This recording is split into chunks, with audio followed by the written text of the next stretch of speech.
Two sketches walk into a press conference bar. One looked 20, one looked scarred. Watch the bridge guy. No?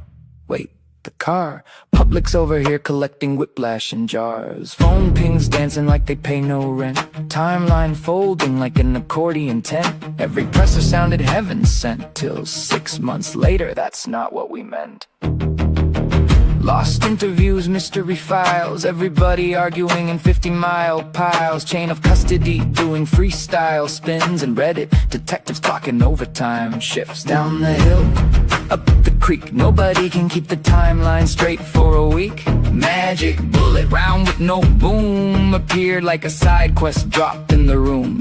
Everybody yelling, trust the science loud, till the science joins witness protection from the crowd. If confusion was currency, Delphi'd be rich. This whole case reads like a procedural glitch. Bridge guy's short, bridge guy's tall, bridge guy's young. Actually, not at all. Every theory hit the internet mall, and somehow 13 suspects fit one pair of overalls. The Odin patches entered stage left slow. Half the courtroom went, wait, where'd this go? Judge said nope, defense said yo. Public live streams moving faster than the snow. Bridge conservation officer notes gone missing. Transcripts got the internet hissing. Prison confessions, depends who's listening. Everybody acting like context is optional seasoning. Meanwhile the tree's just standing there like, we saw everything and we still need subtitles. Down the hill, through the fog, everybody solving crimes from a true crime vlog. One says evidence, one says spin, one says start over and investigate again. Chain links rattling, rumor mill-fed. Half the case lives online instead, and every time answers almost arrive, another weird detail somehow survives. Unspent round, crowd goes wild like CSI and a pawn shop had a child. No fingerprints, no DNA. Internet said, well, this should go great. Jail guards looking like Norse cosplay night. Defense filing motions at the speed of light. People reading transcripts at 3 a.m. Fights turning legal jargon into Twitter bites. Down the hill, into lore. This case got more twists than a Netflix war. Public trust hanging by a thread so thin. People just want truth to finally win. No matter what side you stand beside, a fair process matters every single time. Cause justice ain't rumors, clicks, or thrill. It's finding the truth somewhere down the hill.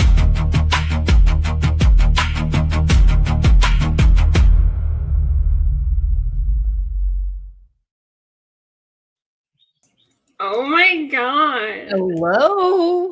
Hi, everybody.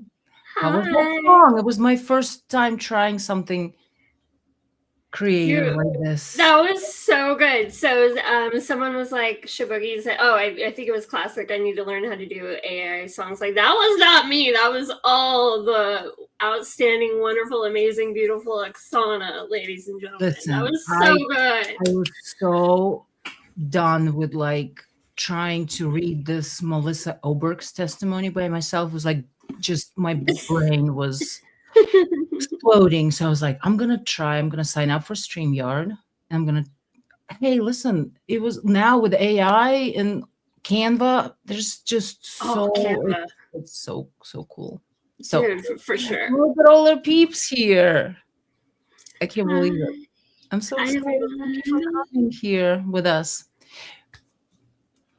There might be some new people, some that saw this post on Twitter, and maybe some from the Karen Reed land, and maybe some that never heard of this case before, which, maybe not, but there could be people that never heard of this case before, and I'm super excited to spread the word about the case that means a lot to me, and I know my friend here, Shibugs, also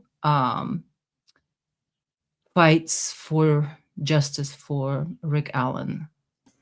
Absolutely. Thanks for having me.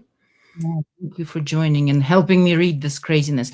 And of course, I can't go on without mentioning All Eyes. I mean, I don't think anybody in our space or true crime space, has the website where you can get every piece of information about the case, about the trial, transcripts, exhibits, the timeline, everything you would ever want to find about the case. You can go to All Eyes website, which I'm going to try to share so everybody can. Yeah, I mean, I got so lucky when I hopped onto this community that, you know, the people, the amazing, intelligent people we have we're already knees deep into this, like All Eyes and everything she's been able to do, because she's an AI human being. No, just Exactly. kidding. Are you sure you're not AI? I mean, how fast? That's the theory. How much? I don't think like my brain can comprehend everything she does and has done in the website and all the information. I mean, everybody who's on the guilt side of this thing, what do you think they go for the information? I don't know. That's why they sound so stupid. I'm sorry. That's true. But if you ever see somebody sharing a document or transcripts or something, if they want to ever find anything, they're going to go to All Eyes website. Absolutely. No. I mean, she is the #1 source for cranks and guilters, all alike. Everything. So huge thank you, All Eyes, for your amazing everything AI brain. So what we want to do today is to read through not the entire Melissa Oberg's testimony, but a good portion of it. If we read all of it, I can guarantee you will put you to sleep, and we don't want to do that. However, it is very important that we do go through it and identify weird stuff, questionable stuff, and just bring it out for everybody to see. Because guess what? It is the #1 confessions and the bullet, right? The two things that people always bring up, and especially lately on Twitter, all you see, well, the bullet was 100% match. You will see that 100% match doesn't mean what it sounds like, right? It's not even close. Crucial piece of testimony that we need to dig in. Now, I'll be the first one to admit I have no knowledge, zero expertise in anything gun related. Okay. I've done some research. I can, unspent round versus spent or fired bullet does make sense, but we're going to have to go through it and understand it. Well, we're all really lucky that I have a master's in reality TV education. So this is going to be great. This is going to be awesome. This is going to be amazing. Now, we have a lot of friends in our chat tonight that hopefully will be able to give us a hand when needed. There might be another person who said they might join, maybe not, maybe they will, but for now we'll just handle it. If somebody wants to join us and help us read, absolutely. Or if we sound stupid and you want to correct something, feel free. I love to be corrected. Yes, please. Yes, always. I always sound stupid, so that's not going to be anything. You never sound stupid. That's impossible. Oh, yeah. Sure. Okay. So do you want to start? Sure. You want to start under direct examination? I'll just be Q. Sure. You can be the court and all the lawyers, and I'll be Melissa for now, and then we can switch. Works for me, Melissa Oberg probably didn't have Russian accent, but hey, we are giving her a fucking personality. You're welcome. All right. So, are you ready? Right. Is everybody ready? Do you want to say? Let's see what the chat says. Are we ready? Look at all the names, all our peeps. Hey, people. Okay, yeah, let's go. So, please state your name for the record and spell your last name for me. My name is Melissa Oberg. The last name is spelled Oberg. And we've been reminding every witness. I think that was probably a good level, but just keeping your voice up so the people all the way back in council can hear, we would appreciate that. Thank you. Where are you employed? I am currently employed through an outside place. It's not through the Indiana State Police currently. I am employed through a clinical asset management company that manages healthcare items. And what do you do there? I am an operations data analyst. What was your previous employment? I was employed by the Indiana State Police at the Indianapolis Laboratory. And you resigned from the state police when? In April of 2023. Now, let's stop for a second. I know we're already stopping, but I think it's important. She was a firearms expert, right? For, as we'll see, many, many years.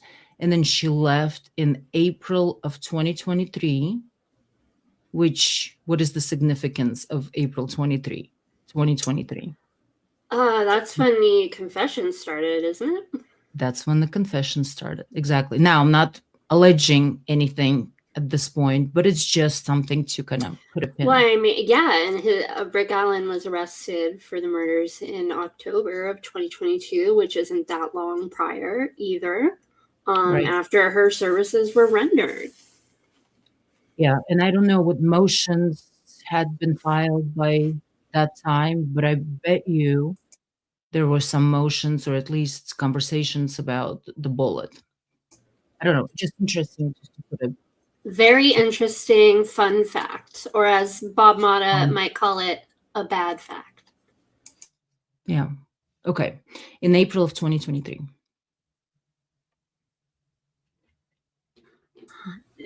When employed with the Indiana State Police, what was your role? My role at the Indiana State Police was a forensic firearms examiner. How many years did you have with the Indiana State Police? Just over 17 years. Wow. Okay, so real quick, that's a long time. Very long time. That's a very long time, and for her to just be like outie, Peace 2000, right after. And I don't know what the company, but if we go back a page, outside place, it's not through the state of Indiana Police currently. Clinical asset management company that manages healthcare items, and she's operations data analyst. She's an operations data analyst for healthcare items after being a 17-year arms specialist, basically working with ISP. Just interesting. What? Right? What? Anyway. Interesting. Okay. And where are we? And when you began with the state police, what was your assignment? I was a forensic drug chemist. And how long were you a drug chemist? I was in that unit for approximately 11 months total. And then you transitioned where? I then interviewed for the firearms position, and I transferred into the firearms unit at that time. How long were you in the firearms unit at the Indiana State Police? I was in the firearms unit from that 2006 November timeframe until the point in which I left in April of 2023. And what were your duties when you were a firearm examiner? As a firearms examiner, my primary duties were to examine ammunition components such as bullets and cartridge cases, as well as cartridges. See, I'm already like, what's the difference? Bullets and cartridge cases, as well as cartridges. It could be shotgun ammunition as well.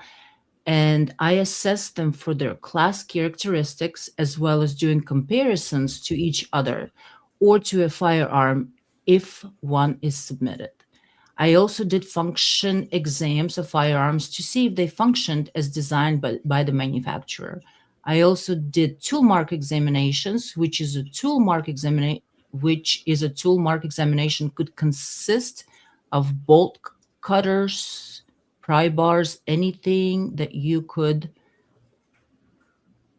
use I know, used as a tool in any type of manner to gain leverage to either break into something or to be used in a crime. So I did tool mark examination as well. I also did serial number restoration. I did distance determination and also entry into the integrated ballistics identification system. Wow, that's a lot. Wow, that is a lot. What is your educational background? I have a Bachelor of Science in Chemistry from St. Joseph's College, which I obtained in 2005. And I also have a Master of Science in Applied Data Analytics from the University of Indianapolis, which I obtained in May of 2022. Wait a minute. So she says, peace out of ISP, leaving a 17-year career being a firearms specialist.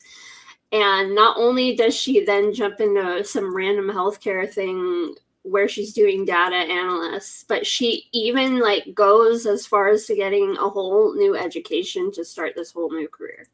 Well, I don't know. I mean, it's a master's degree. How long did it take her to obtain it? I mean, but data analytics. Oh, so she started. Okay. Yeah, she started. So it makes sense. Okay, so actually, let's be fair here then, because it kind of tracks with when she quit. Right. If she that was about she to obtained her master's, maybe that True. was just like her decision of career change, right? Right. Just to be data fair. Analytics, right? After being, Right. it's a, I mean, I guess it's in the same kind of ballpark, maybe, right? But she had a Bachelor of Science in Chemistry, so I don't know how it translates into. It takes about a couple years, I think, maybe. Right, but originally her, her first degree in science, right? Bachelor of Science in Chemistry from 2005, but then she becomes firearms examiner. I don't know if it's in the same ballpark or not. Interesting. Okay. Okay. As you were completing your studies for your master's and coming to the end of that ordeal, is that when you transitioned or resigned from the Indiana State Police to your present employer? Yes. Did you leave the Indiana State Police voluntarily and on good terms? Yes, I did.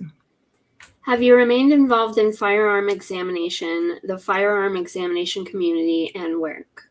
Yes, I have. Would you explain that to the jurors, please? I still currently sit on the Organization of Scientific Area Committees as an affiliate that is sponsored by the National Institute of Standards and Technology. I remained as affiliate because as a private person that works in industry, that they thought my knowledge would be good to be obtained for the firearm sections there. So I still sit on there. I am a non-voting member currently, but used to be a voting member. I also am a distinguished member of AFTE, which is the Association of Firearm and Tool Mark Examiners, and I still reside on some committees where I will help create documents and best practices for both of those committees where I sit on. What is AFTE? AFTE is the Association of Firearm and Tool Mark Examiners. They are responsible for presenting research and developing examiners and setting best practices that examiners should follow. In fact, AFTE is the premier organization for firearms examiners in this country. Is that correct? That's correct. And you've served on their leadership or served on committees and so forth? Yes, I sat on the board of directors for approximately 6 years as the treasurer, and I have served on various committees such as the Research and Development Committee and other committees associated with the treasurer. When you transitioned to your present employment and left the Indiana State Police, were you asked to retain or to restay with the two different committees or organizations that you serve on currently? Yes, I have been. I've also been asked by the current president to be added to another committee that she has for this year. So are you a member of any professional organizations? Yes, I'm currently still a member of AFTE, the Association of Firearm and Tool Mark Examiners, and I am also still a member of OSAC as an affiliate, which OSAC, again, is the Organization for Scientific Area Committees. Is the Indiana State Police Firearms and Tool Mark Unit, is it accredited? The Indiana State Police Lab as a whole is accredited as a whole. So that, I don't know, as a whole.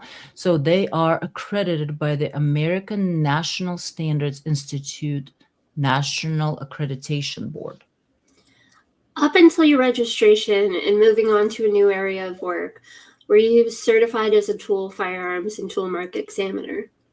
So up until I left, I was certified as a firearms examiner through the Association of Firearm and Tool Mark Examiners. And I was also certified as a fellow through the American Board of Criminalistics.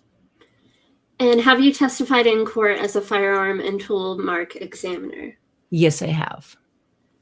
Can you tell the jury how many times? This is my 112th time.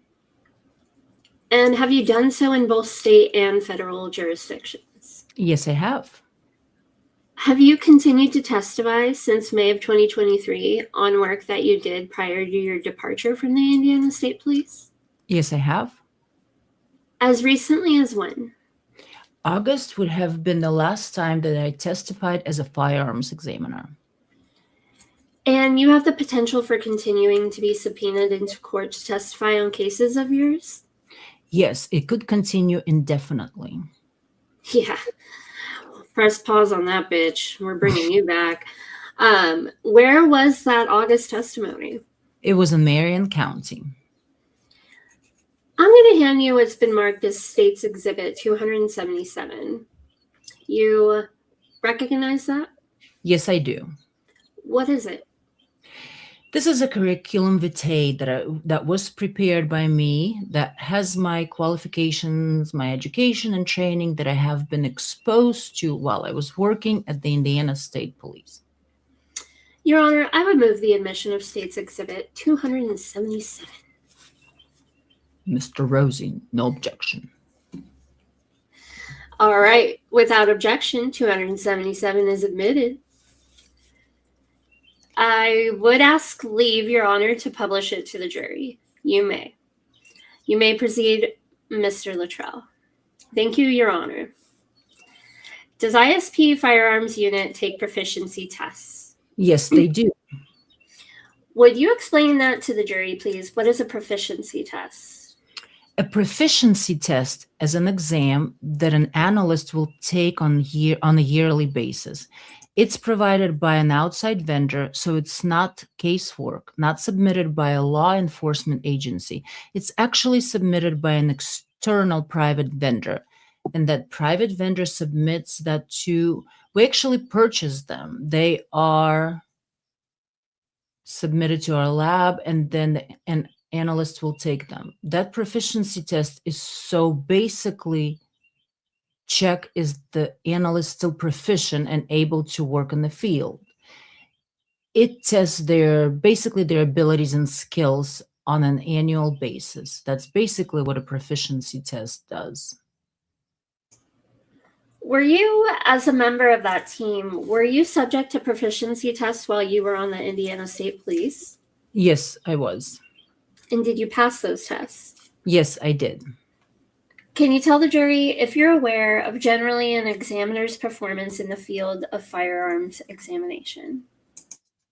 Yes, so examiners can be performance checked to see how do examiners perform on tests that are created outside of the criminal justice system.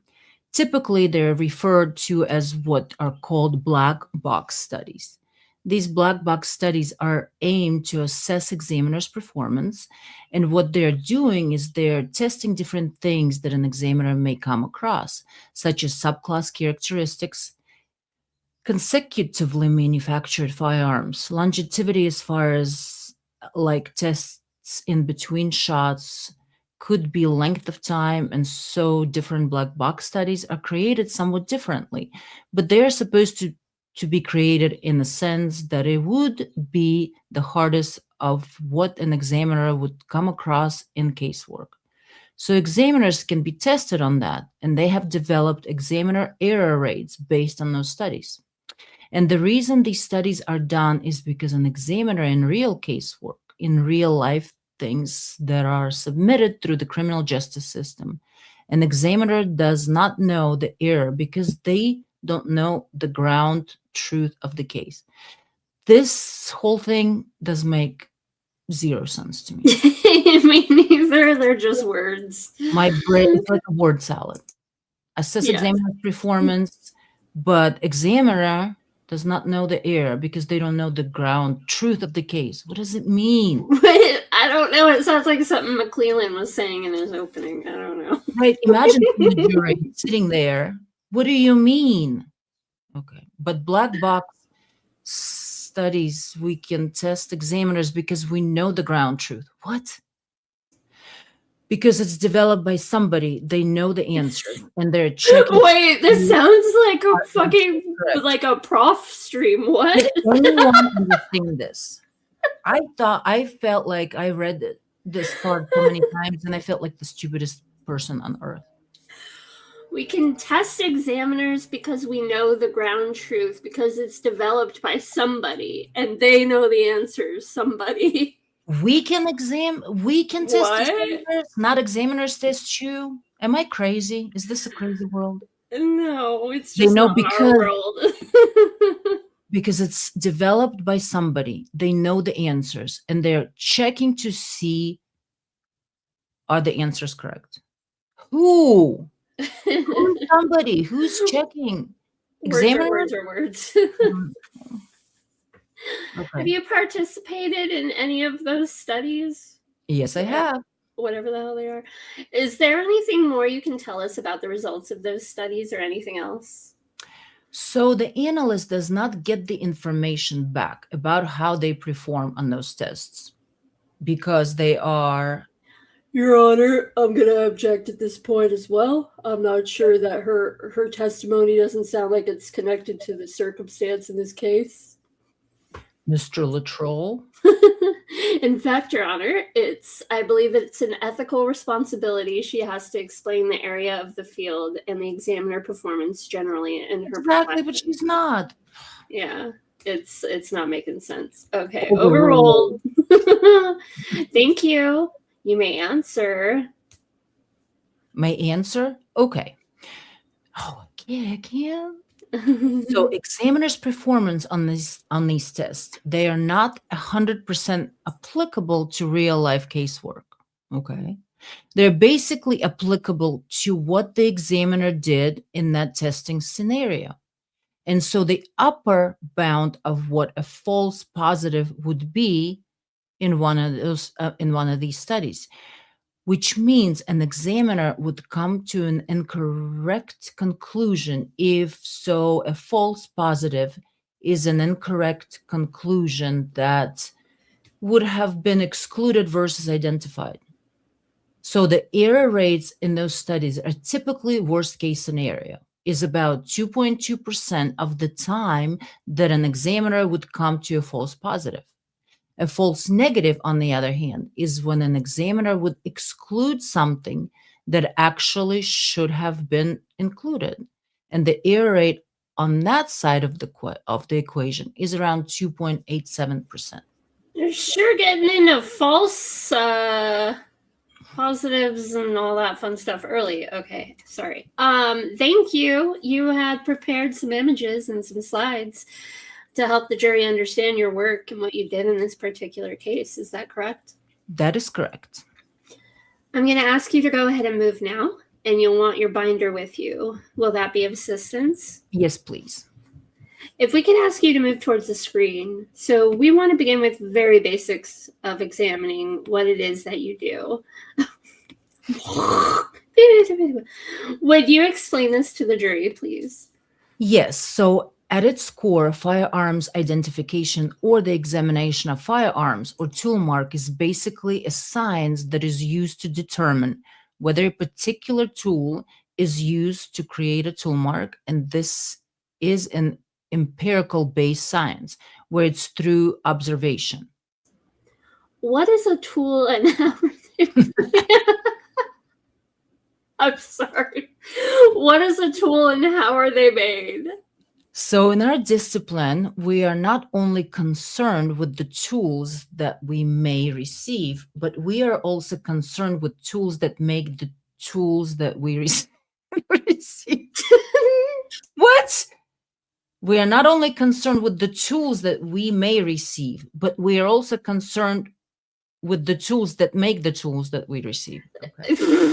I'm still trying to figure out who somebody is. What are we doing? But first, to describe what a tool actually is a tool is something that is a harder object that comes in contact with a softer objection. If you like to think of your hand and running it through sand, your hand is the harder object, and you are a mark through sand. So same thing here with tools.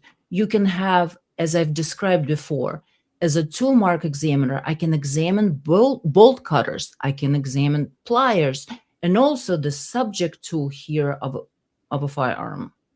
And the firearm inside it has small tools that can come into contact with an ammunition component, such as a bullet, a cartridge case, or anything that might happen to go down there.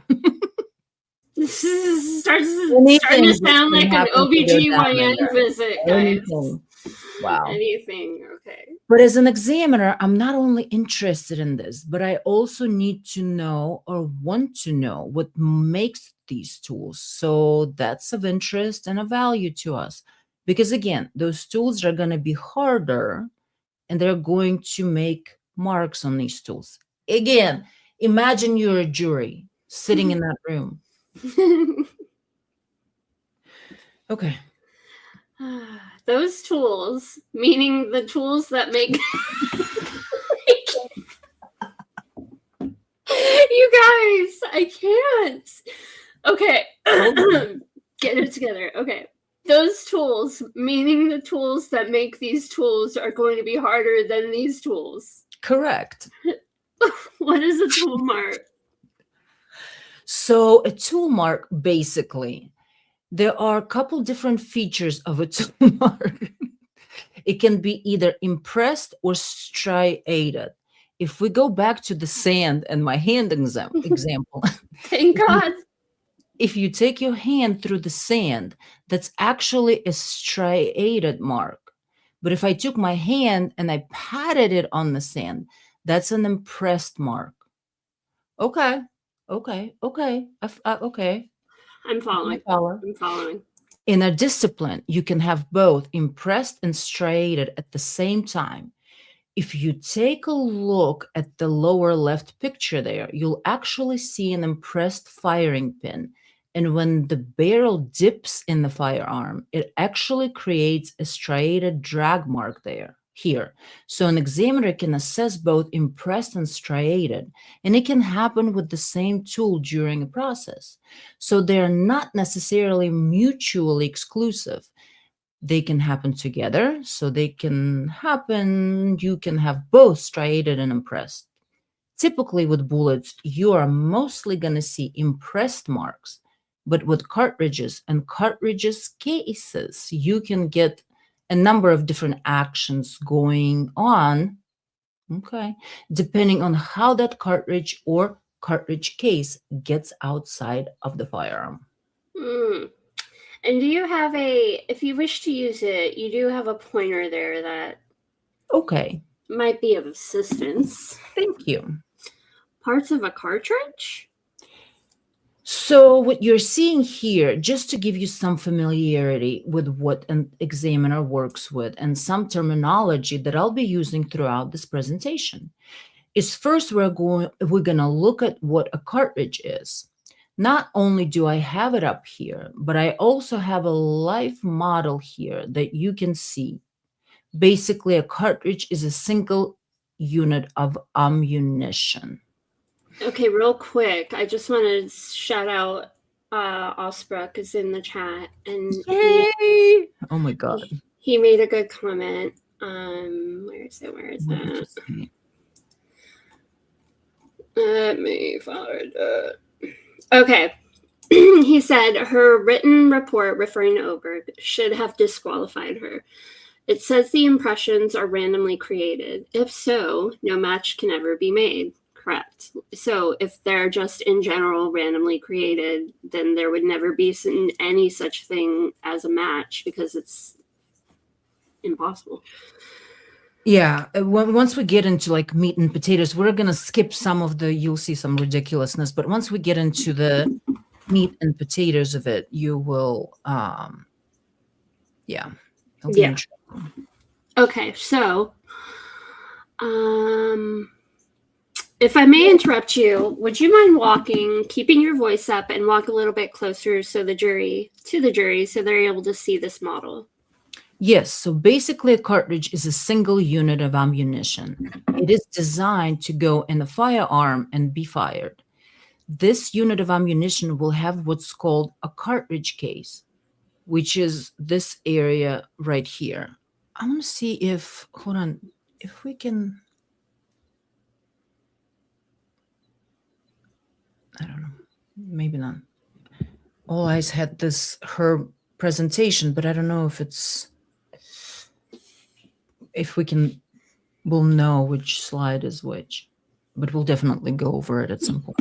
Oh, okay. Yeah, we're going to look at the slides, right? Yeah, for sure. Cool. The area right here is where the firing pin inside the firearm comes in contact with it when it's fired. It's a little bit softer in this area than the actual head. So this head area is a little bit harder. Wow. Than the softer primer area. And then also, when this is fired, you're going to see the projectile go outside the firearm, and then you'll be left with the cartridge case that it's fired. So you have a cartridge case when it's separated, and you have a bullet here, but together it's called a cartridge. So a bullet plus the case, right? Right. So that's basic terminology here, just to keep you guys on track with what we're observing. Okay. Thank you. So if there's a reference to a bullet, technically, the bullet is the end of that item that projects. That is the projectile outside of the firearm. Correct. Yes. So often people will confuse or use different slang terminology, and I may correct somebody here today, but I'm not trying to be mean. It's just I want to make sure everybody's on the same page with the same terminology so we can all understand it. Let's talk about one of the tools that you mentioned, and it's tools within its parts. What do we have here? So this is a picture of what is called a semi-automatic pistol. A semi-automatic pistol is designed to be fired with the magazine inserted into the bottom of it. And it is designed to be fired by pulling the trigger, and then you would pull the trigger again to fire it. So it's going to fire one round at a time. Just to go through some of the parts and terminology about what actually a firearm can consist of for a semi-automatic pistol. I'm just going to show you on here what they are. So up here, you're going to have the slide up here, this slide part, and you're going to see the serrated portions here indicates. This allows a person to grip up top and move that slide to the rear. That's how you would load ammunition from a magazine. You'll see the magazine right here indicates. That magazine gets inserted into the magazine well. There's also the grip area that would be where you want to put your hand there. This magazine release here is what allows you to take the magazine out. And if you would like to, indicates. You also have the trigger guard and then the trigger in here. And this whole thing right here is considered the frame. Back here, there is an external hammer. You won't always have an external hammer on every firearm, but this particular one does. Sometimes they're internal and you won't be able to see them. Okay. This has more action in it than my Saturday night. I just want to say, Right? like, a lot of this testimony could be misconstrued for something very, very naughty.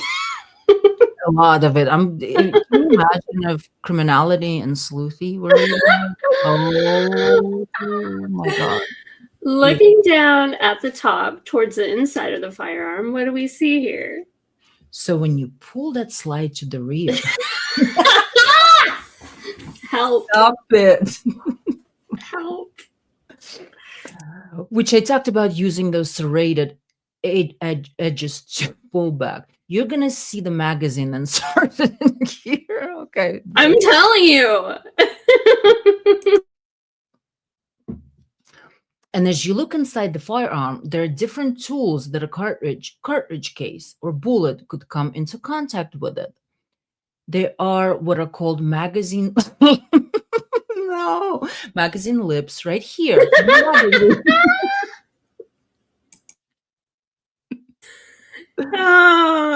If you thought you were lonely this Saturday evening, you are lonely no more. Okay, so here are the lips right here from the magazine, and here's the ejector. And here's the extractor. Oh my and God. Here is the breech face. Breech face. Oh, the ejector and the extractor work in the firearm by the ejector pushing a cartridge or a cartridge case out, and the extractor pulls it. So as one's pushing, one is pulling. Oh my God. I don't know if they're fucking or it's like an OBGYN visit, guys. This is great. This is great. We'll have to, we'll have to remember this page, slide 13. But also, on a serious note, how the jury is supposed to understand? And she's showing some kind of gun, but do we know if it's a similar gun to the one that Rick had? I don't know. Right. Yeah, we're going to have to look at some of those pictures. And that's how a cartridge or a cartridge case would be moved outside of a firearm. To the side of here, this is just, instead of looking on top, you're looking at the side view here where you can see the ejector again. So as well as the extractor and the breech face. And on that image to the left, just make sure we're oriented. Where's the barrel on that? So the barrel would be right down this way. And this would be, if you were holding a firearm, that would be towards you. So this is the back portion, and this would be whatever you want to point it at. That extractor and ejector that you're talking about are examples of two internal tools inside the pistol. Is that correct? That is correct. What do we see here? Here, you're actually seeing the opposite end. You're seeing the barrel as you see going forward. You're also seeing a cartridge coming from a magazine that would go up this feed ramp right here. It's basically like a little elevator into the chamber area of the firearm. This area is your chamber face. This is the slide part up here. And so as you pull the slide to the rear, the cartridge is going to load up to that elevator or this area right here and into the chamber. So which is harder, the tools in the firearm or the cartridge? Typically, the tools in the firearm are going to be harder than what is coming into contact with it. Whether it be a bullet, a cartridge case, or a cartridge. By the way, metallurgist would probably be a great expert right here, right? To refute any state's testimony, right? It would be exactly that, right? What's softer, what's harder, what's metal, What? what's not. Yeah, no, exactly. But This is they why didn't it was want to. needed. They didn't want to have anything that would show reasonable doubt. So And for anybody who doesn't know, so the defense wanted to introduce two experts. One was Dr. Tobin, I believe. He was the one that was denied. And there was a Dr. Warren. So one was allowed, one was not. The one who was allowed, he was more of a law enforcement adjacent expert who works and accredited by AFTE. And what he testified to is that methodology that Melissa Oberg used was not up to their standards, right? So his, tool mark examination, like he's all into it, even though it's, the practice itself is being refuted in many cases across the country, but he subscribes to that methodology, except for the when you compare unspent cartridge to to a fired, which we'll get to. But the expert that was not allowed, he would talk about how this is junk science. Of course, he was not allowed to. of course not. And real quick, I totally skipped my brain, but Salty and Keith are going live at 6 in like 13 minutes. Would you mind like us doing like a part 2? No, we'll definitely do a part 2. We might go a little bit over. I want to get to like no problem. Yeah, Yeah. I totally forgot they're doing a Delphi stream. So Yeah, I know they are. Cool. I told her we'll probably overlap a little bit, but not No problem. But okay, let's get to and obviously this testimony is on All Eyes website. I want to get to the parts. I mean, she's gonna go into. No, you do your thing, girl. Get where you want to go. There's gonna be a lot of just filler, Absolutely. There's dummy cartridges, so she's still showing, but then we'll get to the actual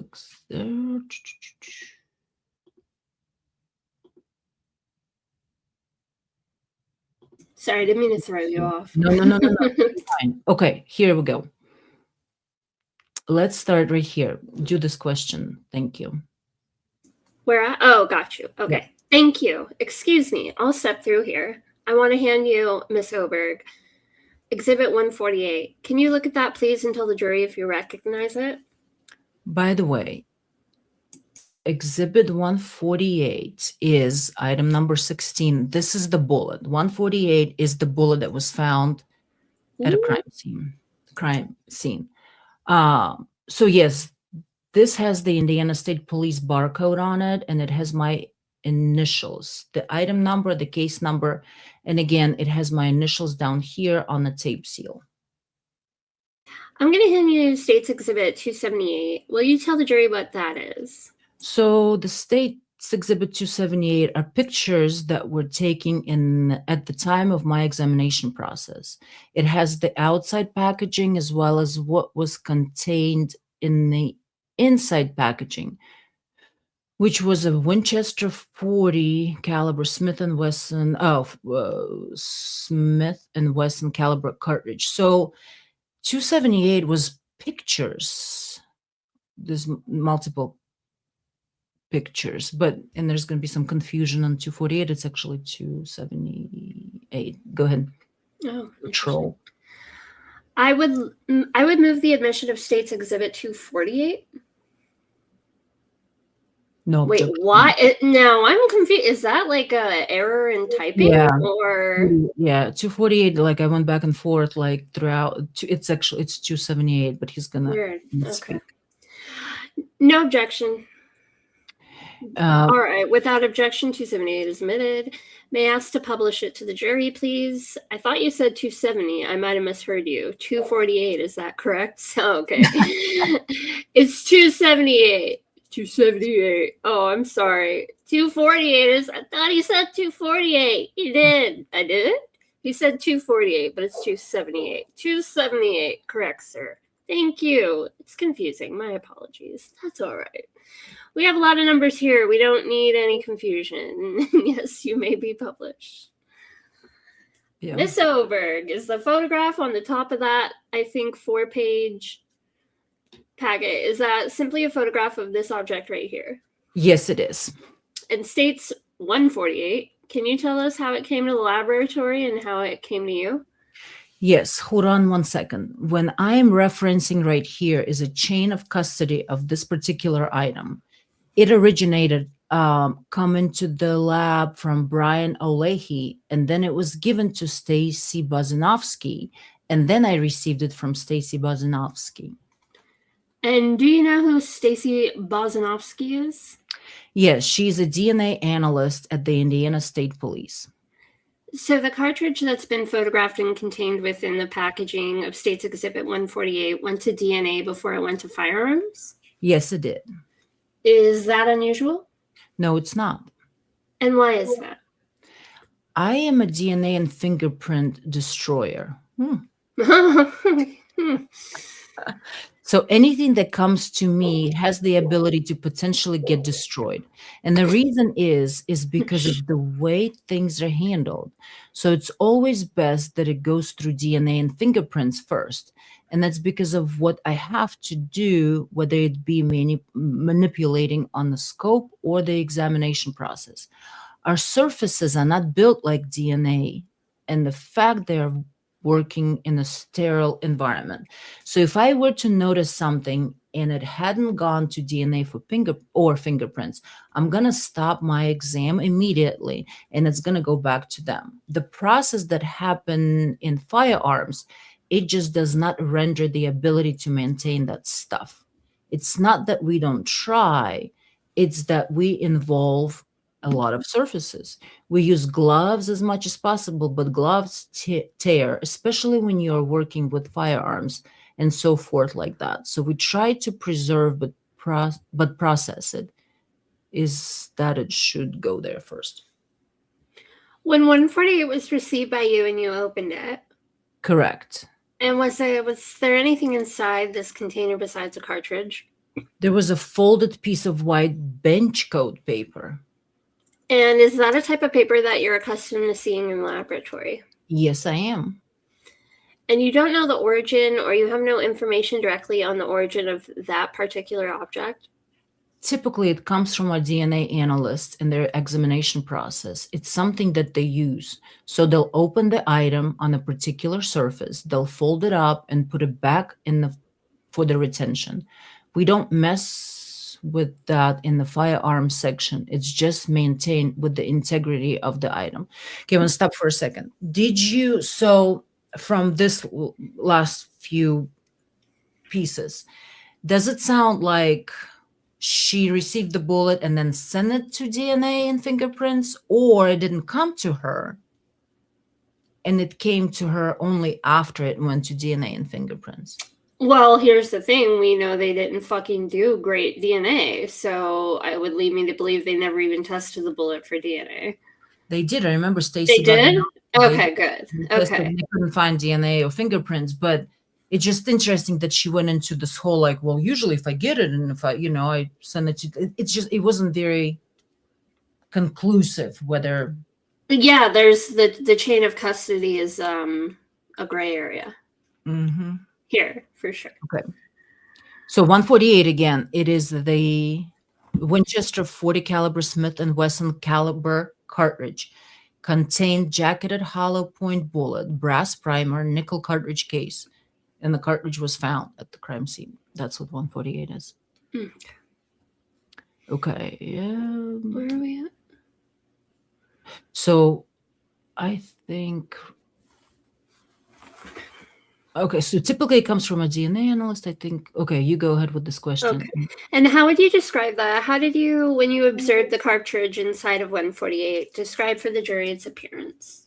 When I received it there, I did not observe any biological material or anything miscellaneous attached to it, no fibers or anything. It looked to be in good condition. I didn't observe any corrosive substances or anything happening at that time. So basically, it was not remarkable to me.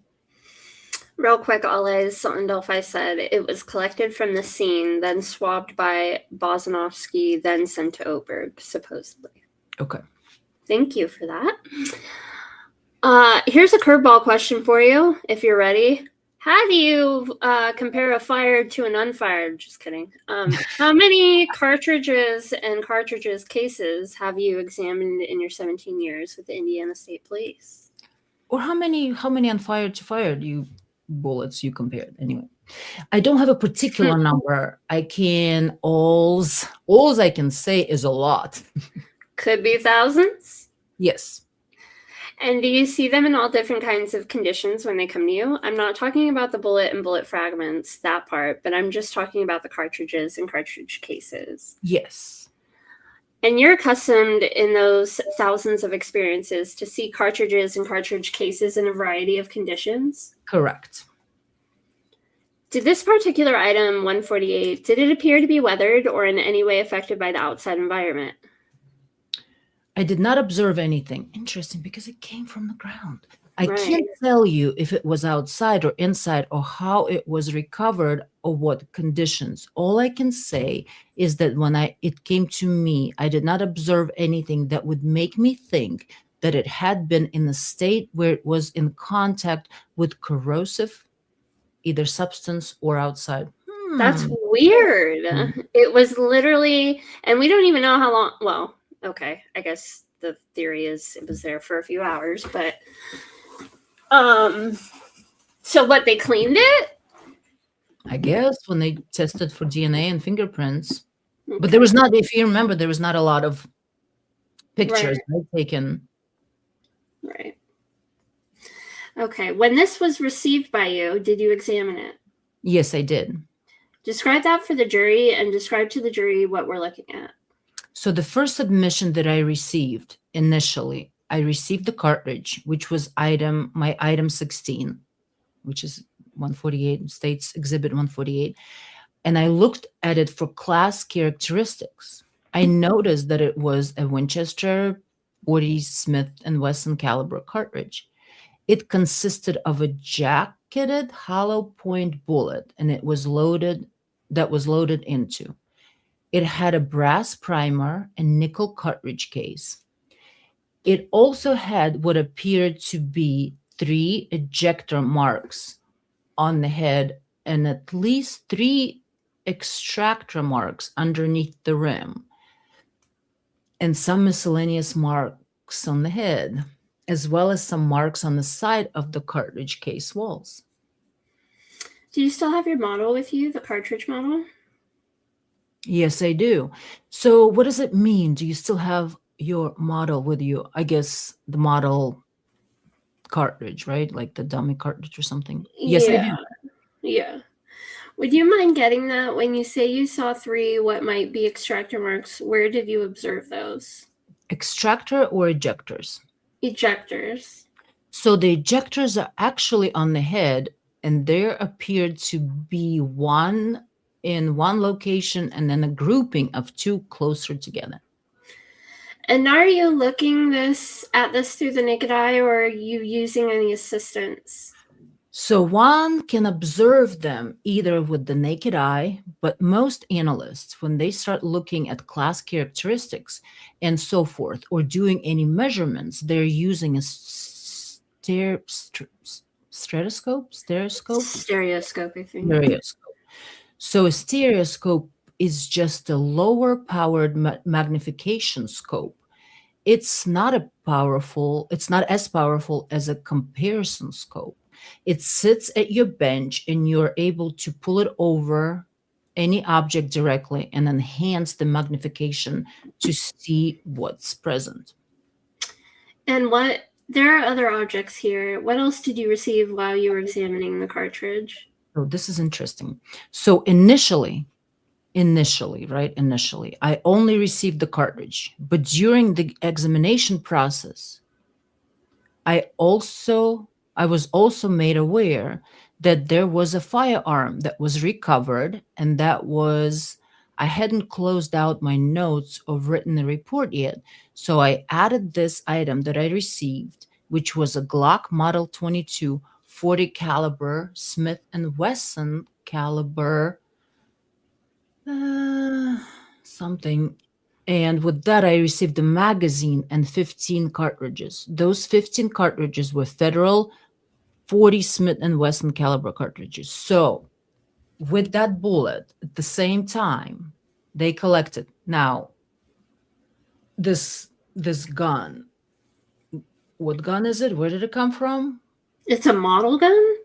Glock. No, it's a Glock model. Glock Model 22. So they immediately, so she, you'll see she received it like 3 days, I think, after. So there was a gun, some kind of gun. That she received to compare? That also was collected at some points in the beginning of the investigation. Shortly. What? And they don't identify whose gun? No. And then magazine and 15 cartridges. Wait, what? Yeah, you'll see there's a couple more. Okay. Can you give us the date that you received your item 16, or evidence 148, exhibit 148? The initial date that I received them was, item 16 was February 17th, 2017 at approximately 1:37 p.m. So, like 3 days later. Yeah.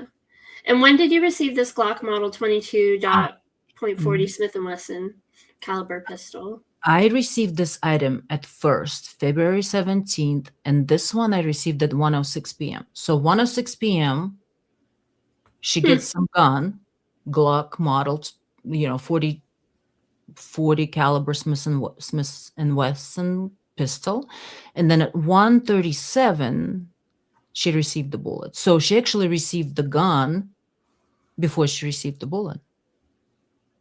Huh. I don't know if it's Brad Weber gun that they... Or Ron Logan. Some of the chat was saying maybe right? Weber or Ron Logan, or both. Keegan, I think all I said. Keegan, the search warrant on Keegan happened at the end of... We know for sure that Weber... February? I think we might be able to glean some information here soon. Okay. Where are we at? I received this item at first. Okay. Are all the items that you received at the Indiana State Police Laboratory, are there sealing protocol of any packages received? Yes, they are. And so a package cannot be received by the lab unless it's in a sealed condition? Correct. What are we seeing in this image? So this is an image taken with the comparison microscope. The comparison microscope here, I'm looking at the class characteristics that I saw that were present on the cartridge as received. So initially what I saw were 3 ejector marks. The ejector marks are circled in red here. There's miscellaneous marks on the primer. I don't know what those marks are, but they're there. There's also miscellaneous particles inside what I would call the primer crevice. So in this area, I don't know what those are, but that was observed. Judge, may we approach? This is going to be interesting. Yeah. I'm going to object, but I don't think he's admitted the exhibit just yet. He hasn't. So I'm going to object. He needs to lay a foundation. 148's been admitted. It was admitted yesterday. Not the photos, though. The photos haven't, unless they're in that inaudible. These photos? Yeah. Okay, I mean, are they... Oh, sorry. Are they contained in 278? This is an enlargement of the photo with a microscope of 278, so I believe it's been admitted. Well, I think if he's going to use that as a demonstrative exhibit, he's got to lay a foundation for it. She's already identified it for demonstrative exhibit for... Yeah, let's go over there. So... I don't really have a problem with that, but... No, I know. I'm just trying to make sure I know But this is 278. This is what I've admitted in 278. These are the magnified images of that. Right. So we don't have any that is magnified. You don't have those. Yeah, I don't know. And I also don't know what's coming next. So I just thought I would address this. Sure. Before we get a barrage of images. How many images of the cartridges are on here? There'll be images of, there's probably a half a dozen of those. Because I plan on putting them in 2. Okay. So maybe if we took a break, I can look at what he's got, but... Okay. Then we don't have to, make this complicated. Okay. I just don't know what was coming. Right. Okay. And so... Okay. So this is interesting. Huh.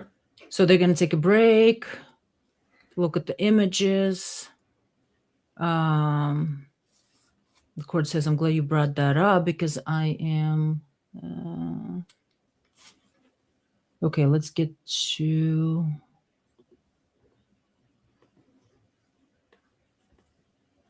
I think it's articles. Okay, they're just talking about exhibits. Real quick while you look for that, I wanted to touch on, just let you guys know, because we were talking about it on Twitter about Oberg and like the rumors going on. Oh, yeah. Let's talk about that. Take a little break from reading. So the information I had regarding rumors of Melissa Oberg's husband, I think his name is Christopher Oberg. He apparently, the rumor is, and I got this from Amy's live stream, so shout out to Amy. Let me try to link that too. The rumors were that Oberg's husband has been, locally going around saying that she was like intimidated to provide her testimony about the firearm and like the testing she did. And I believe there was a screenshot of someone making this claim that Amy showed on her live stream, and I'll link the live stream. Interesting. Here's the thing, though, that the person saying that in this screenshot that Oberg's husband is going around saying something, it doesn't like have a source. When Amy showed it, it doesn't have like a full, I don't know where it came from. I don't know who they're talking to. So I just want to be clear on the information that I have. But Spooky in chat had even more interesting information regarding that too. Is it a page from the book of our biggest fans? It was a page from the Murder Sheet book, which was very interesting. Did you send it to me? I'm gonna try. Or do you want to? Are you able to share? Let me see if I can on StreamYard. Oh, I can. Heck yeah! Cool.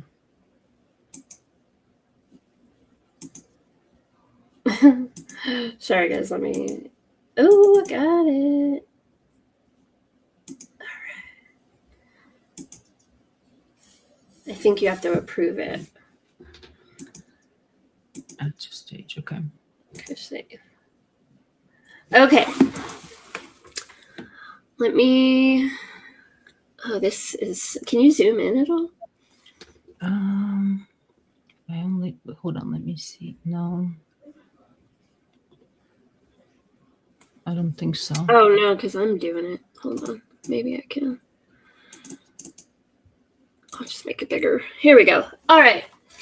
So this is an excerpt from Murder Sheet's piece of trash, bullshit, horrible, worst book I've ever not read in my life, Shadow of the Bridge, regarding the Delphi murders and subsequent... Hey, at least they gave us their name. Right. All right, so this excerpt from the book reads, if the cartridge at the scene came from Alan Sig Sauer, or better yet, if they found blood from the victims on any of his possessions, they had a case. If not, the whole thing might unravel. Exactly, Murder Sheet. Yeah, right? Back in Lafayette, Holman received an alarming call from one of his superiors, Lieutenant Colonel Kevin Hobson. He sounded displeased. Quote, I don't know what kind of operation you're running. I don't know how you get your troopers to lie for you, but I just talked to Dave Vito and Harshman. I don't know what you told them, but they're scared to death of you. What? What now? Why? And why is this guy calling randomly to say that they're scared of him? Let's see. Holman was baffled. What are you talking about? Nobody's scared of me. I treat everybody nice. Bullshit. Why would they be scared of me? They wouldn't tell me if the gun came back to that round. What? So he is saying that Dave Vito and Harshman are scared to death of you, one Jerry Holman, because Dave, Vito, and Harshman wouldn't tell Lieutenant Colonel Kevin Hobson, who's the superior of Holman, who's his superior, if the gun came back to that round, because they're scared of Holman. Right. I mean, I'm glad they did, but what? Yeah, that's why would they? Weird. Okay, so what are you talking about? I haven't got anything back from the lab. That was not what Hobson had heard, though. Major Sid Newton had just called him with news. He says, Melissa Oberg just came down and said the gun matched a round that you guys found on the scene. Are you fucking with me? Because this ain't funny. No, I'm dead serious. I gotta go. Holman hung up on the lieutenant colonel and rang Oberg. Melissa, why didn't you call us? She had tried, she said. The forensic examiner had been ringing Harper all day, eager to share the news that she identified the round recovered from the scene as having been cycled through Allen's gun. Unbeknownst to her, Harper was busy qualifying on that range. Now, this is so odd because it's almost like they're telling us the quiet part out loud and then like totally skipping over it and not explaining it. And they're making it seem like the colonel, they're making it sound like Lieutenant Colonel Hobson was just like so furious that they were scared of Holman and they didn't want to tell the colonel about this identification. Just I mean, none of it makes sense. How did Colonel whatever Kevin Hobb, his boss basically, how did he find out? Right. If the forensic examiner, if Melissa had been ringing Harper, why didn't she call Holman? Oh God, we got a troll in chat. Melissa, why didn't you call us?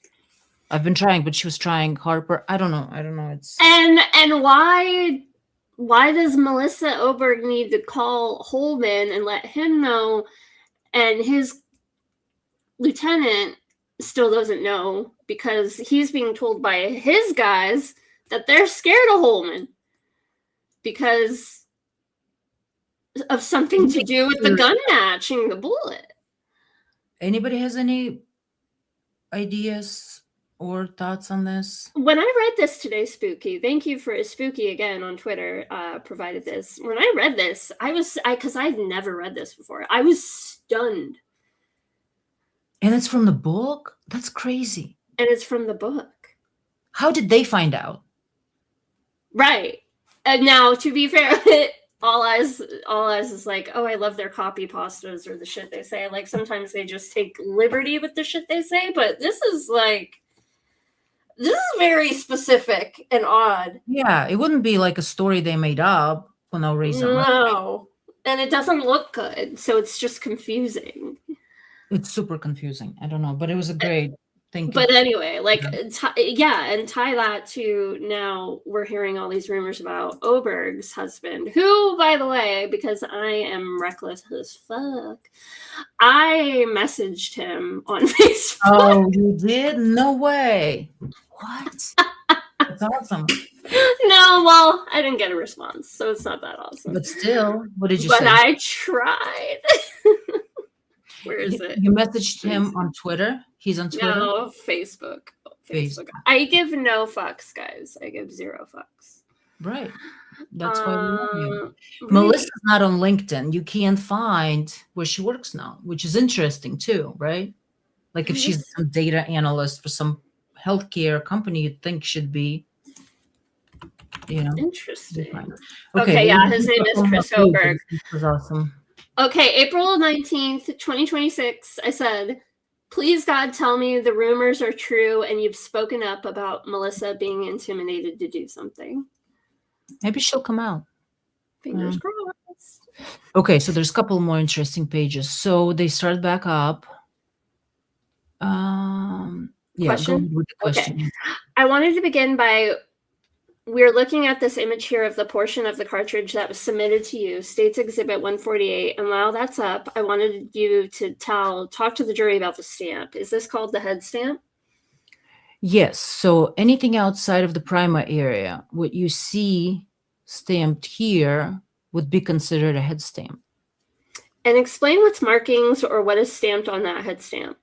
So the stamp that you see here is Winchester. So this cartridge would have been manufactured or marketed by Winchester. And it is a 40 Smith & Wesson caliber designation. So the Smith & Wesson S&W reference is not to a firearm in this situation. It's not. If you're thinking of Smith & Wesson, the company, it's not that. It's actually, this is a caliber designation. So if you looked at a firearm and say, whoever manufactured it, just say it was Glock. A Glock will say on there, Glock 40 Smith S&W. That means that you would put 40 Smith & Wesson caliber ammunition into that gun. So it can fit into anything that is designated as 40 Smith & Wesson. Is there anything else about this image, this portion of Exhibit 148 that you'd comment on? Again, just a reminder, 148 is the bullet found at the scene. No, there's not. The next image, is that also a photograph of States Exhibit 148? Yes, it is.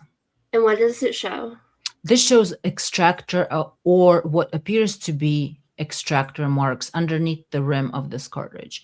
And it is what I observed on the comparison microscope. And the next image?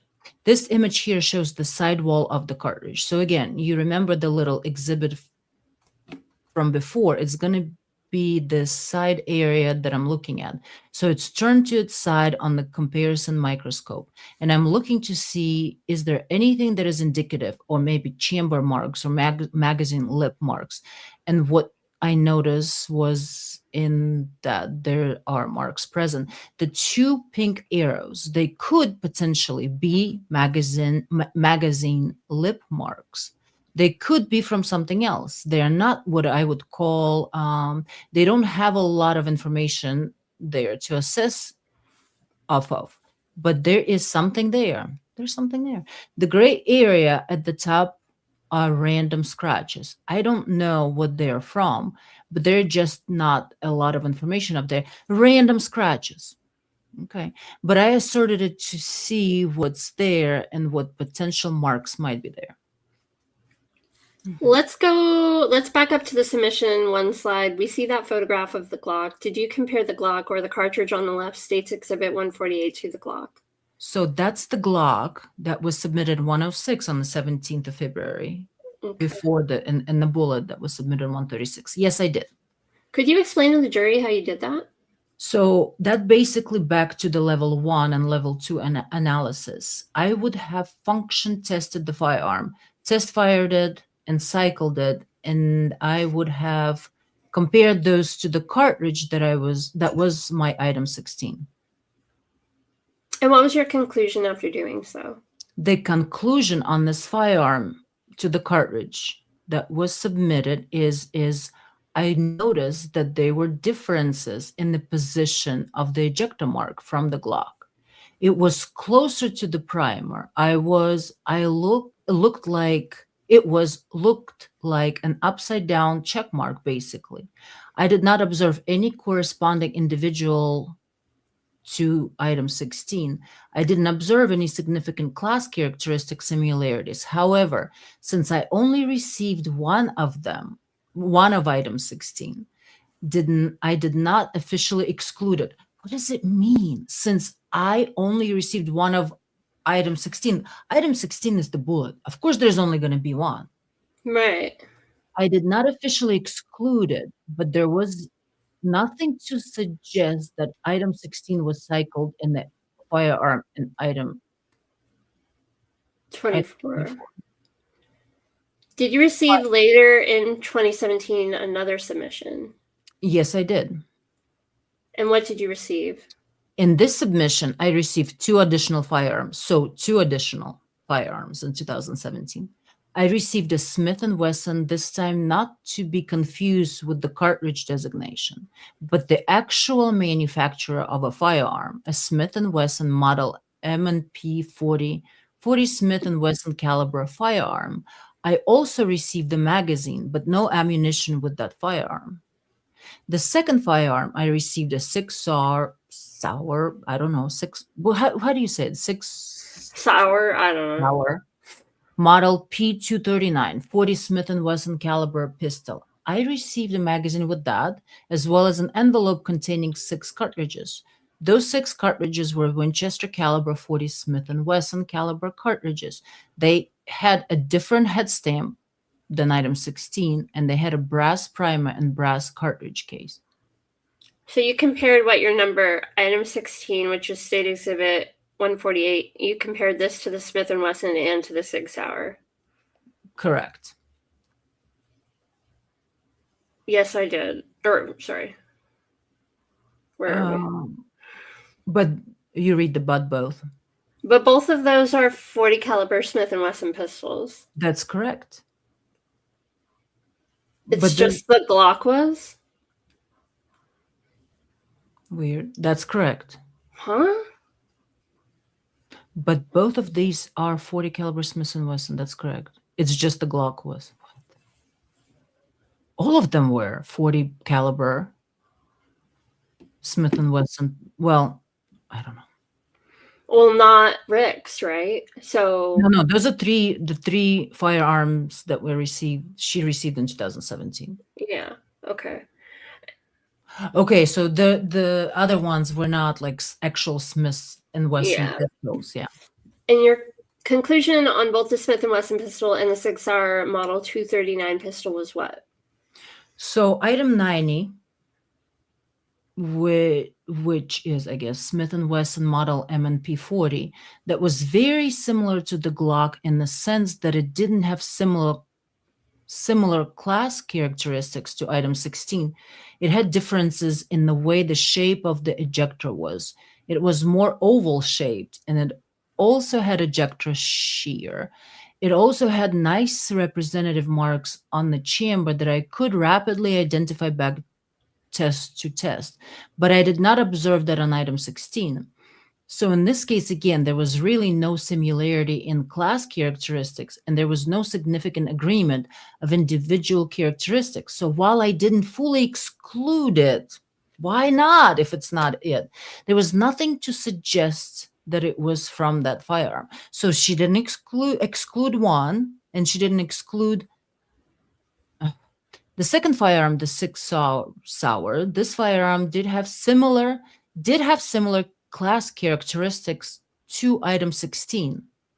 It also exhibited heavy subclass marks in the ejector mark on the 6 Sauer pistol that were not representative or indicative of what I saw in item 16. So there were similar class characteristics, but the subclass characteristics that I saw on this pistol did not carry over into item 16. Nor did I see any other substantial individual characteristics that aligned with item 16. So this one I could not identify or exclude. It was inconclusive at that time. So she didn't exclude 2. And she's actually comparing them fired to fire or ejected to ejected, correct? Correct. Like she couldn't exclude. Correct. Yes. Okay, got it. Couldn't exclude guns. So this is based on just ejection. Correct. Got it. So she couldn't exclude 2, and 1 was inconclusive, which probably means the same, right? Okay. Okay.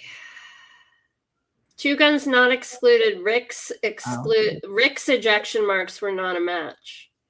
Well, actually, she did fire. Look. Okay, wait. Where are Read we at? now. Now, when you examine the Glock as well as the Smith & Wesson and as well as the 6 Hour, did you do test fires and test cycles? Okay, she did both. Yes, I did. Explain to the jury how you actually did that. So basically, initially, what you saw today was cycling. That is how I would have, it would have been a lap setting, and I would have actually had the firearm raised. But the way I would have cycled is that I would have loaded ammunition into a magazine, and I simply would have just kept on pulling back on the slide to cycle several cartridges through there. I also then would have test fired each firearm.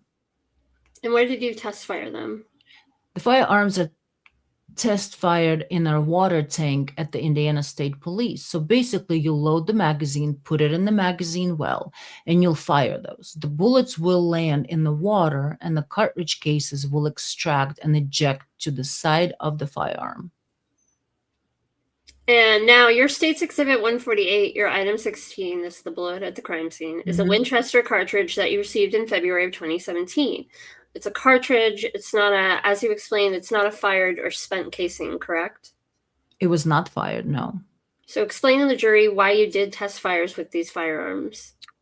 I will always do test fires, even in cycled cases, because it's important for an examiner to understand what the difference is between the fired and cycled marks. If there's any differences, sometimes there's not very much difference between the two.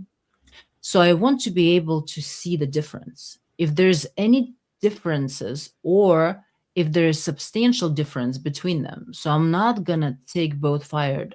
So I'm going to take both fired and cycled. The firing process creates a lot more pressure than just cycling. So at times they can give you a much better picture of what you're actually seeing and much better duplication of the marks that are occurring. Firing pin is the one that like the most confusing to me. All right. Because firing pin, if you just extracting or loading the gun and ejecting it, I mean, firing pin shouldn't be engaged unless it's like just barely touching. And when you fire, I mean, I don't know. Yeah. Seems like it would be very different. All I know is when I told my father, my 72-year-old father today, what I was talking about on this stream tonight, I literally was just saying to him, well, because they compared an ejected bullet to a fired bullet, and the first thing he said was, that's impossible. Like, he just interrupted me and said, that's impossible. Possible. Yeah. How astute of you, Father, not knowing a goddamn thing about what I'm talking about. But, like, just hearing that and knowing. When I was reading about that specific, like the pin, firing pin, that made a lot of sense, right? Like if you're firing a gun, there's going to be that firing pin that's going to press against the bullet, right? But if you're ejecting it, I mean, it might be there, but you're not pushing it against anyway. There's a lot of functions that don't happen inside the gun when you're not firing it. Mm-hmm. Yeah. Okay, objection leading, sustained. What is the similarity between a cycle cartridge and a fired bullet that ejects the casing? Big question. So the similarities are you load it into the magazine. You're going to rack that slide to the rear. It goes into the same chamber area, and it can come into contact with any of those tools in there. The only difference really is the pressure that happens. The pressure during firing is much greater than it is when cycling. So that's going to be your main difference, but it doesn't suddenly go into like a magic turn of the firearm. It goes in the same hole, the same way. Yeah, it does. That's the difference in pressure that's actually occurring between the two. That's what she said. Can you give us the date? I've asked you for the date of submission 1. Can you give us the date you received and examined the Smith & Wesson pistol in the 6 Hour model 239? So item 90, which is the Smith & Wesson, I received that on February 27th, 2017. The second pistol here, the 6-hour pistol, I received on hold on, sorry, my mistake. I received it on 2/28, 2017. You got a third submission of firearms, is that correct? Yes. Describe what this consisted of. So this, I received a bunch of bags of water and guns. So probably from the Oh, why right. 228? Why so long? And the actual second picture right here was a manila envelope. So it was not in water, but all 4 of these guns were received in water. And my task was to make them safe and to check if they fit the caliber of item 16 or if they could have potentially fired or cycled item 16, blah, blah, blah. So it is interesting only because like what kind of guns they found, but it was nothing, they were all kind of basically, they were there for a while in the water. Right. 14. Okay, so this one, next submission. Where am I? Right here. Okay, next submission 4. What was submission 4? Submission 4 was item 314. Was submitted to me. It was a 6-hour model P226 40 Smith & Wesson caliber pistol. It was bearing the serial number, blah, blah, blah. I also received item 315. Okay, these were 315. 315 was a gun, a Riggs gun. 6-hour model P226. That's Riggs gun. And then with the serial number. I also received item 315, which is one, also from Rick's house, which is one Winchester Smith & Wesson caliber cartridge. I also received item 316, which was a Blazer 40 Smith & Wesson caliber cartridge. And I received 2 magazines that each had cartridges in them with that were Blazer 40 and Smith & Wesson caliber cartridges. So 4 different things. 314 or exhibit 276 was Riggs gun, 6-hour model 226. Item 315 was Winchester 40 Smith & Wesson caliber cartridge collected at Riggs house. So it's 1 cartridge. Blazer 40 Smith & Wesson caliber cartridge, also collected at Riggs house. And then 2 magazines with the ammunition cartridges. It's a lot. Right. So they're admitting it. So real quick, let's go to, they're going to be done. So like, it's just going to talk about, we'll do part 2, but I want to go to cross-examination because he's really not asking a lot about how items compared. It's only about her presentation, which opened up a huge question for me. Like the pictures that we see, there's going to be some, see, I highlighted where she's talking about how the jury not supposed to look at the images. Oh, by the way, another thing. So Mr. Rosie, hold on, there's going to be a good objection that I think I highlighted.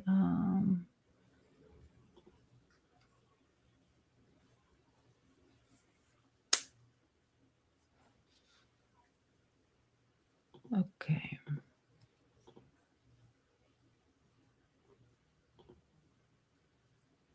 And then she just goes into articles like, how did you come up with this? Well, I read an article. There's so many articles. Hold on, sidebar. There's this good sidebar where kind of related to the fire.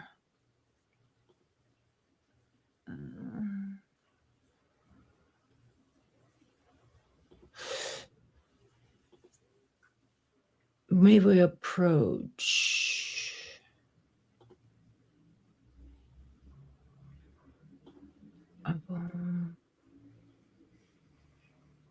Okay, so there's a good one. Judge can ask preliminary question. You may, ma'am. It's during direct, but Rosie wanted to ask some preliminary questions. Ma'am, these extractors that were received, were they the same kind of extractors that were manufactured or tooled for a 6-hour P26?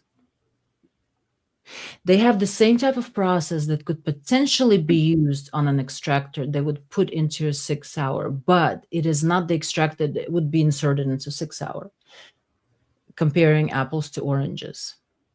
And of course, the judge, like, of weight versus admissibility. Wow. Right. But there is going to be, but maybe on break for lunch. There's a couple interesting. I have no further questions. Okay, see, he didn't go into, like, if you read through the transcripts, it doesn't really go into a lot about comparison of all the bullets and cartridges to Rick's gun. It just kind of goes like, well, how did you learn this? Well, I read a bunch of articles and I know how guns are being manufactured. Like, there's nothing. He doesn't have any pushback. There's not a lot about how she identified, those markings.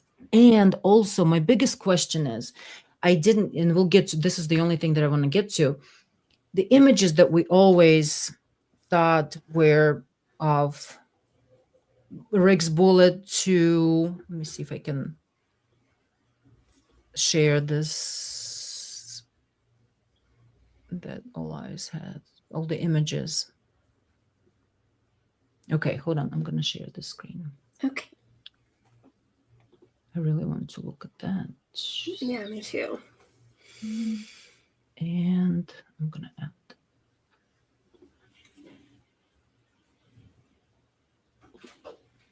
Okay, this one should work. Okay. We don't know. So everybody always talks about these pictures. Mm-hmm. And what I can, so 16 is the bullet found to 316, which is supposedly one of the cartridges found. It's 316 is one of the cartridges found at Rick's home. So this image is a side-by-side of which two specifically? 16 is what was found. Okay. Oh, 16 comparison. 16 is found. 316 is found at Rick's house? The keepsake? Or, I don't know. They don't say which one. Okay, weird. All right. And that's the only image. Really? I think. Testify. And what's that's the only one we see of the ejectors? T to 16, like test fire. 314T to 16. What can you say? I don't know. But there's not a lot. That is crazy that's literally all we have. Okay, so if you remove, okay, let me do this. There's a couple interesting before we break. Okay. Okay. We're trying to get through, so we can all go watch Keith and Salty. Yeah. We'll start. This is going to be the most interesting part, so we'll have to come back for part 2. So go ahead at the top. So sufficient agreement is the phrase of art here, right? I'm sorry, I'm not exactly sure what you mean by that. Well, you just said earlier that you found sufficient agreement between the markings on that item 16 and that gun 314, right? And then gun 314. Hold on a second. Gun is not 314. Oh, it is a gun. Okay. Yes, I did. So the word sufficient. Get him. So the word sufficient, have you ever looked that up in the dictionary? Not in general terms, so no, but through the AFTE theory of identification, I have, yes. So not in like general terms of like what the word actually means in Webster's dictionary, but like the way AFTE applies like the meaning of the word to the things. Okay, got it. Right. Okay, if I told you that one of the synonyms for sufficient is enough, would you believe that? People can describe things the way they want to describe things. Yes, Melissa, we know. We know, we've been here. Welcome to Delphi. Describing things the way you want to. What about adequate? Does that sound right? You're reading it from whatever you're reading it from. So it's what you are reading, whatever source you are reading it from. I'm just picturing Rosie with like a synonym book. Right? So it's just enough agreement is where we are with the standard, right? Well, the definition you're reading from is just a layman's term definition, not the definition that's provided through the AFTE theory of identification. Well, is it okay for a juror to utilize a layman's term in the course of making a decision in this case? Mr. To which I would object, and I think that's improper for this question, for this witness. Sustained, of course it is. You dumb bitch. Oh, God. Is there a problem with me using the layman's terms and layman's synonyms? Get them. Objection. And ask leave to ask a preliminary question. You may. Is the word sufficient as stated in your report? Is that a term of art in your discipline of firearms tool mark examinations? The term sufficient comes from the AFTE theory of identification, how it relates to that. So there is more than just saying sufficient. It's based off of knowing the research, the science behind it, and that all goes to the weight of that term. Your Honor, I would object to the question and to use a phrase I've heard previously, it's apples and oranges. Oh, to take a term that means something specific in our field and then suggest it should be used in a more general fashion. Or, I don't know, by its fucking definition. Oh, God. Any response? I think it's an appropriate question, asking her what her definition is of the word sufficient. Thank you. Well, I'll sustain the objection because the definition you're giving is not the definition that she's under. There's not two definitions. There's only one. The objection. Of course you will. God, bitch. I'll follow up. Thank you for that. Okay. So did the members of AFTE use Black's or the Webster's dictionary?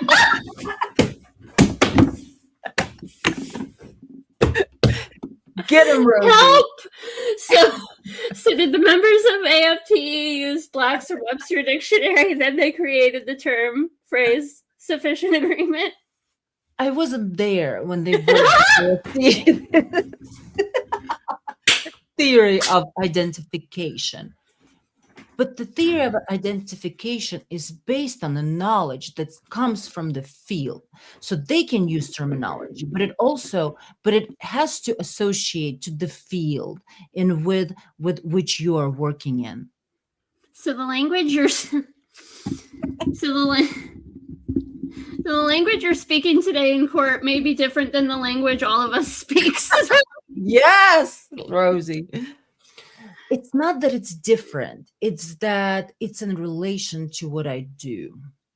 So then analogize the words enough or adequate to the word sufficient would be a fair thing to do. In relation to what? This case, this man's guilt. Yes. Yeah. Wow.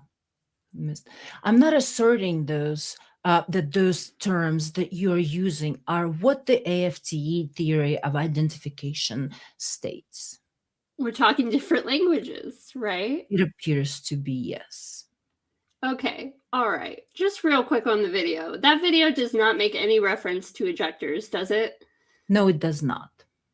That video doesn't make any references to extractors, does it? No, it does not. And that video doesn't make any reference to chamber hood marks, does it?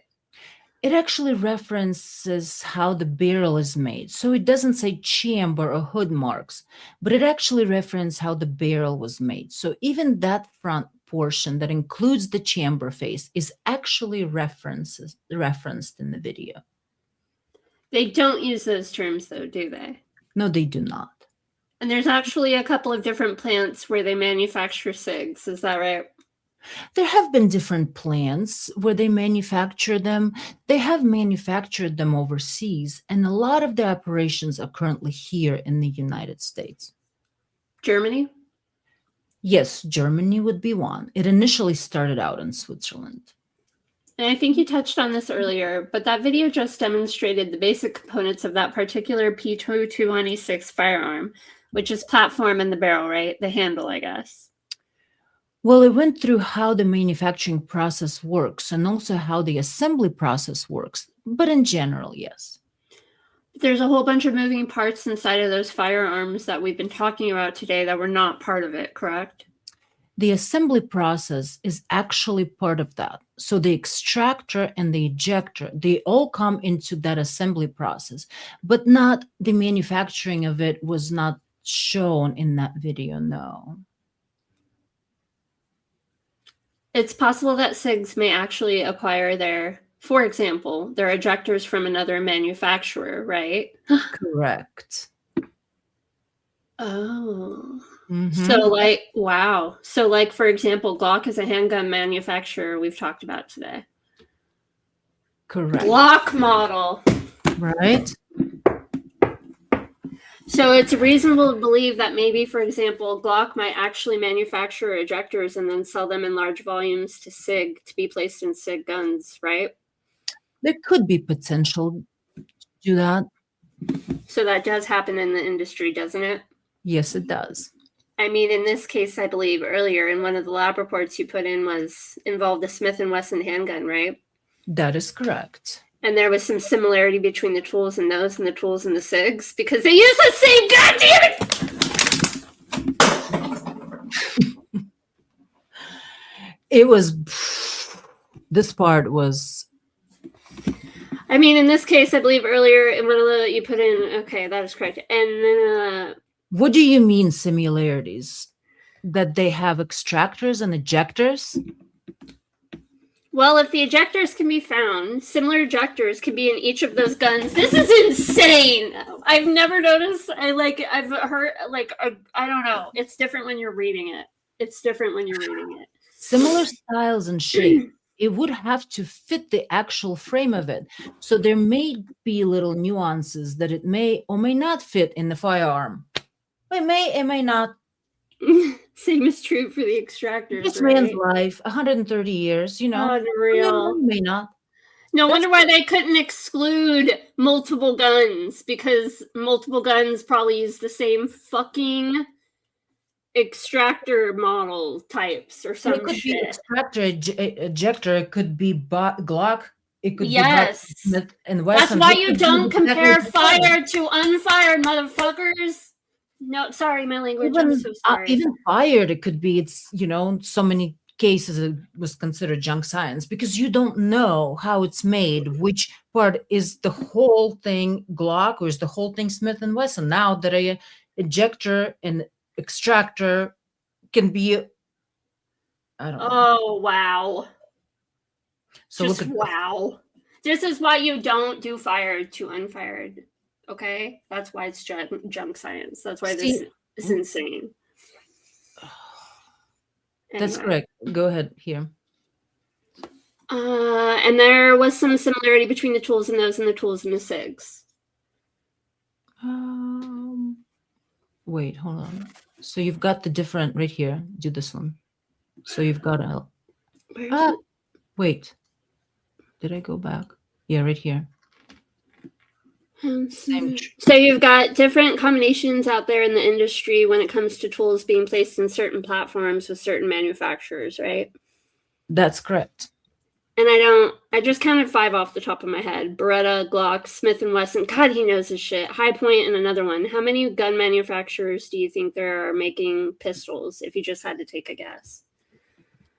I really don't want to take a guess, but I know that there's a lot. Dozens? I have no idea. You've been looking at guns for 17 years and you can't make an estimate about how many manufacturers there are.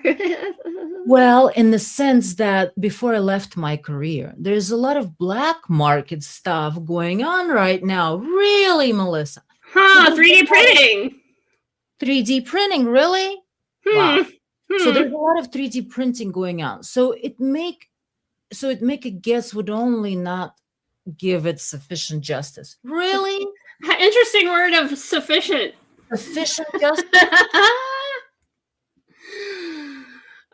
You were a lab technician when you worked for the state police, right? I was never a lab technician. I was either a forensic drug chemist or I was a forensic firearms examiner. You worked in a laboratory. I worked in a laboratory. You did technical stuff, right? I did technical stuff.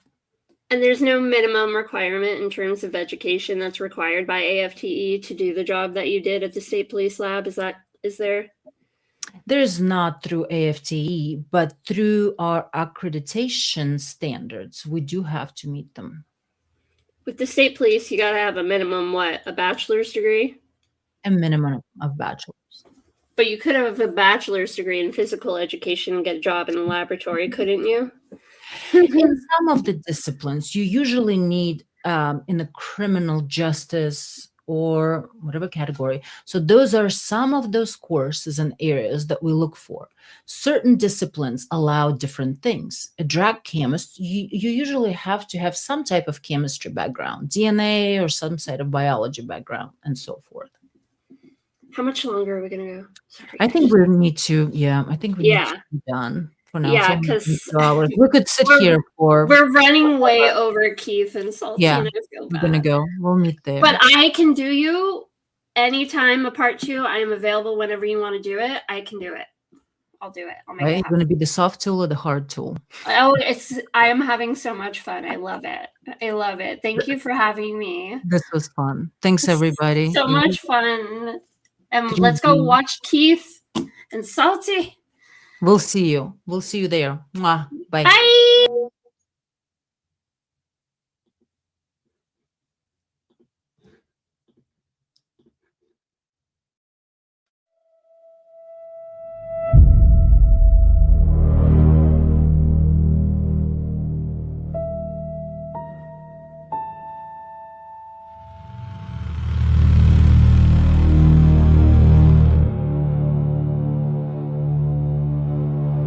Two sketches walk into a press conference bar.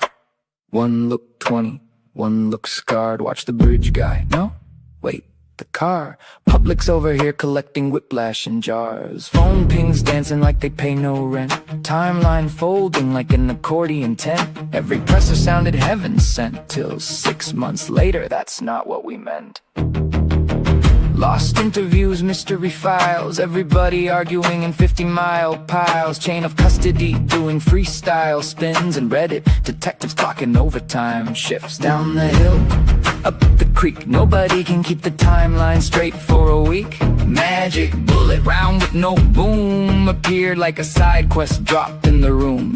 Everybody yelling, trust the science loud, till the science joins witness, protection from the crowd. If confusion was currency, Delphi'd be rich. This whole case reads like a procedural glitch.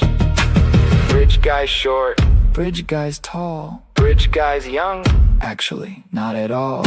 Every theory hit the internet mall, and somehow 13 suspects fit one pair of overalls. The Odin patches entered stage left slow. Half the courtroom went, wait, where'd this go? Judge said nope, defense said yo.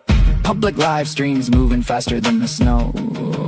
Bridge conservation officer notes gone missing. Transcripts got the internet hissing. Prison confessions, depends who's listening. Everybody acting like context is optional seasoning. Meanwhile the tree's just standing there like, we saw everything and we still need subtitles.